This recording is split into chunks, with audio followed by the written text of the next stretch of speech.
Hi everyone, it's Karen Reman, the Mayor of the town of Gawler, and I'm in our Business Innovation Hub in the Civic Centre in the main street of Gawler. And it's my pleasure to have with me two businesses that are working out of this hub. Firstly, Pina Stojko from Chile Recruitment. Hi Pina. Hello Karen, how are you? Very good, thank you. And Lucas Barsby from Rockhopper Wealth. Okay. Rockhopper as in the penguin. As in the penguin, that's right. Well done and welcome. Thanks so much. So, guys, we're here to talk about the Business Innovation Hub, but also your businesses. So, firstly, Pina, a question for you: Why did you choose this place to have your business? We've actually relaunched Chile Recruitment. So Chile Recruitment originally started in 2007, and we were in the CBD in a serviced office originally, and then moved into our own premises. So when we relaunched, we naturally went back to that kind of serviced office environment to restart. There's a lot of options out there now, and with COVID and the changes that have happened recently, I think a lot of workplaces are realising that they can work from smaller places. You can work from home, and it's been successful. So we were looking around and had a few different options, again back in the city, but you know, we live here and our children go to school here. The hub is just beautiful aesthetically. The first thing I noticed was how gorgeous the offices are. Important for us to have, you know, professionals come in and have interviews. So yeah, it's we chose it for a few different reasons, but mainly because of the community and the service, the people we, you know, rub shoulders with, all quite like-minded professionals. It's been fabulous. Oh, that's really, really good to hear, because before we went on air, I was just talking about how we spent quite a bit of time planning and designing this particular area, because it's something quite new. And I remember when we were discussing a hub or a smart hub or innovation hub, and we took a while to work out what the name would be. People didn't really understand what it was, and so we had this vision, and we had to really bring people along the journey without them seeing. Even though we showed people different pictures and different examples of where this works well elsewhere, but yeah, it was a risk that we took as a council, but also as a community. But we also knew that, just as you've just explained beautifully, you live locally and you want to work in a really beautiful space locally, and not have to take that elsewhere. So I'm really, really pleased that you found this place and that you've backed it. And we work nationally, so our clients are Australia-wide. So technology is really important to us. And you know, I think you're spot on about this environment in Gawler. Gawler still has that country town feel, and this technology and the newness that the hub offers, I think it's very attractive. Thank you. So, Lucas, hello. Hey. So, and to you, your story about your business. Why did you choose the hub? Yeah, so similar to Pina, in my business I run a wealth management consultancy, so I look after medium to high net worth individuals, quite a lot of them, and we can set up in lots of different places, and most of my colleagues are based in Adelaide and the sort of surrounding area. I live in Golden Grove. My clients live anywhere from Yorke Peninsula through to Barossa, through to Gawler, all the way through to Adelaide CBD.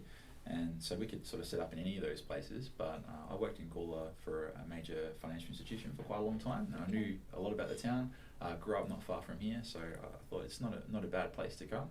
And once they opened the hub, I was one of the first people to jump in after we opened up, and the same sort of reasons as Pina. It's very beautiful here, just really nice, and there's also lots for people to do. So one of the things I find a lot with my clients is it becomes a meeting to come and see me, but it's also becomes a day out. Yes. So when they come to Gawler, if they're actually in this building, we can go to the institute, have a look around. I think there's an art exhibition at the moment. Gorgeous, isn't it? There's an exhibition downstairs.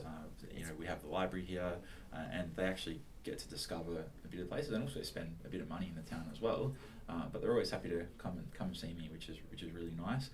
One of the other reasons that attracted me to the hub is just the internet speed here. Actually, I work in a pretty highly secure environment. I do a lot of things by very secure uploads, sending documents around Australia, and it's very fast here. This is actually one of the fastest places in all of Australia, I believe, for internet speed. Is that right? Yeah, so that's one of the main reasons. That's something I wasn't aware of. I knew we also, I remember having the discussion around Gig City. So you're talking about Gig City? Yeah, that's right, Gig City. Yeah, so that's linked up now, I think, to the Space Hub as well. So it's part of that sort of larger group of super fast internet locations in Adelaide, and this is one of the few. So another reason to be here.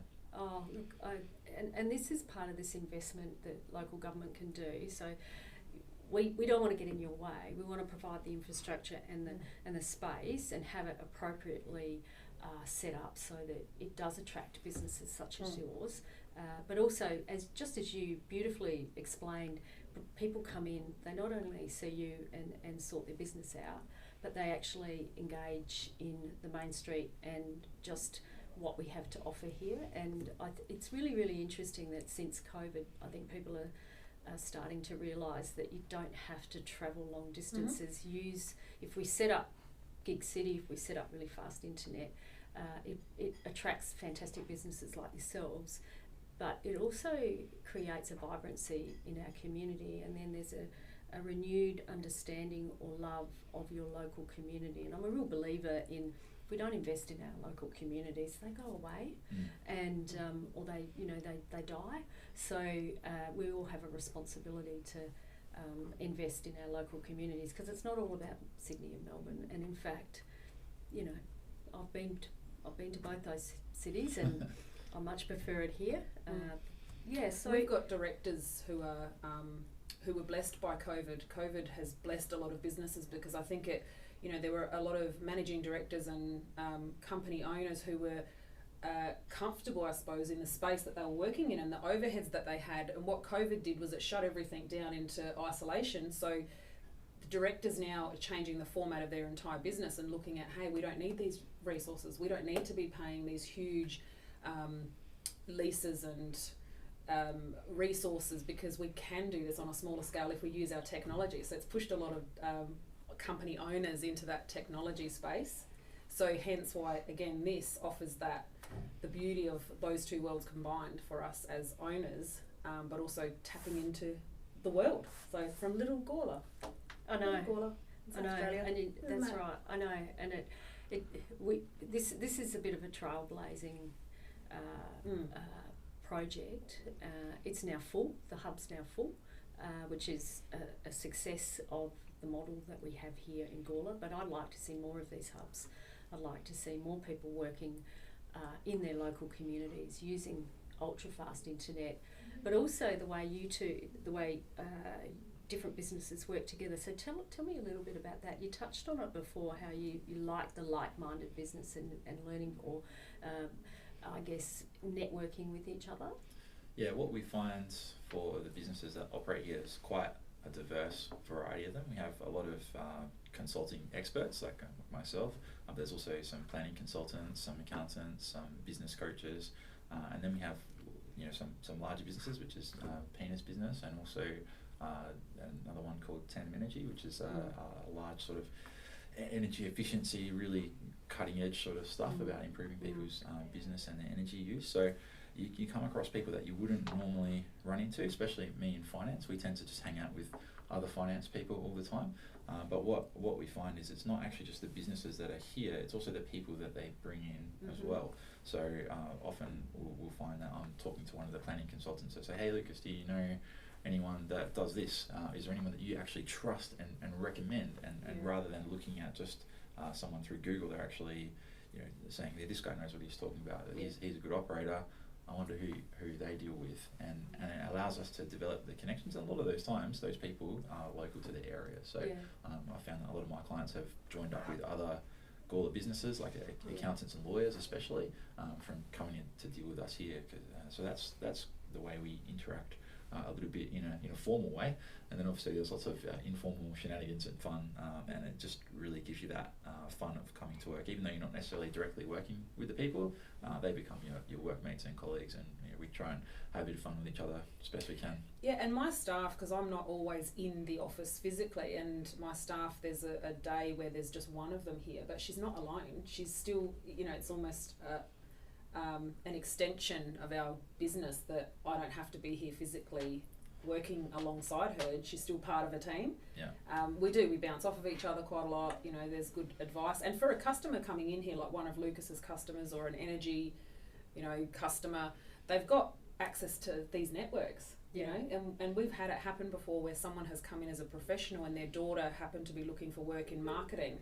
She was originally coming in for another business, and so they connected their daughter with our agency, and so that's a resource that's not common to customers going into a one singular business in a building. You've got access to all these other connections. And that was part of the vision of this hub as well, that it would be a hub that would act as a catalyst for jobs, for vibrancy, and that was, I think, one of the reasons we got the funding that we did. There's so many layers to this centre, as you've recognised. However, this hub was very much around bringing in, developing and supporting businesses that needed ultra-fast internet, that had a really 21st century view of business, but also that collaboration, which then translates to tertiary jobs out in our community, which you've just described both of you really, really well. And you know, our funding masters who gave us the 5.6 million to help us do this centre, it was all about jobs and investment, which makes sense. Fantastic.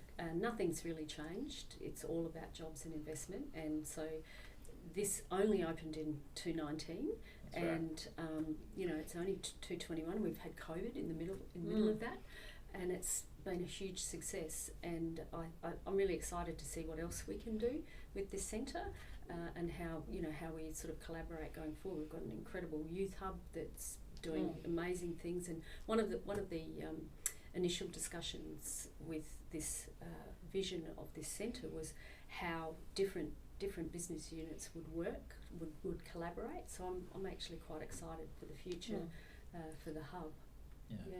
Oh, that's good. Some of the extra things that used to happen sort of before COVID shot it is we'd have occasionally business presentations just next door. Yes, So we'd go into the institute, we'd set up a room depending on the size of the audience there, and the people here in the office would help to organise events or maybe do speaking roles or bring in someone that they knew to be professional. So that was sort of helpful, and we had some work with the business development group, I think it is. Yes. And they got a lot of professionals along, or business owners in the area, just to kind of see what's here, and also again like leveraging off those networks. So a lot of the growth you see from the hub won't necessarily be taking place inside this building, but inside the area of Gawler, it certainly is the case, where making a little bit of connections and getting people to realise just what's here. So again, they don't have to go into Adelaide, they don't have to go to Sydney. They can get things done here. So it's really, really positive. Makes it really simple, doesn't it? You know, you don't have that brain drain so much into Sydney and Melbourne. I mean, there'll always be excitement about going to the big cities and big centres. However, there's lots of downsides to that. You know, rent being one of them. And just travel cost of time. living. There's a lot of professionals moving from Sydney to Adelaide. Yeah. You know, and the comparison of ratio of salary to cost of living is wider here in South Australia, because the cost of living in Sydney, to have through the roof. A property half an hour out of Sydney, whereas here we're 45 minutes out of the main city, and you've got acreage and land and beautiful properties. So the history here as well, it's got a lot going for it, Gawler, I think, and I think our cultural heritage and the capacity to leverage economic benefit from cultural heritage is quite astounding. There's all sorts of opportunity. We're having lots of discussions around that at the moment of how we can invest and leverage that, because that is our point of difference. That is our product as a community to sell to people, because it is.